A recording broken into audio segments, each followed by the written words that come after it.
Danny's bath time.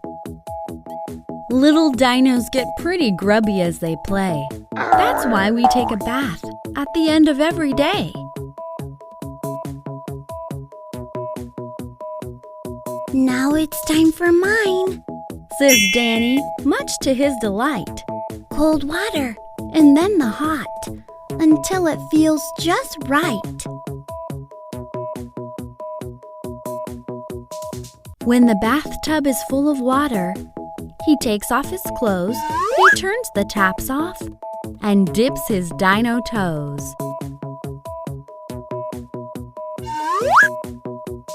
Carefully, he climbs right in, and once he's safely sat, he reaches for his bubble bath.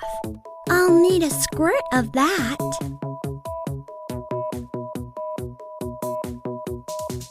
Danny rubs with a soapy sponge everywhere. There are bubbles all over him and bubbles in the air. Now it's time to rinse, washing all that soap away. This must be the cleanest little Danny's been all day. He plays with Rubber Ducky and makes a bubble hat, but the water starts to turn a little chilly after that. Wrapped up in his towel, Danny gives the plug a tug. Bye-bye, dirty water. Danny giggles. Glug, glug, glug.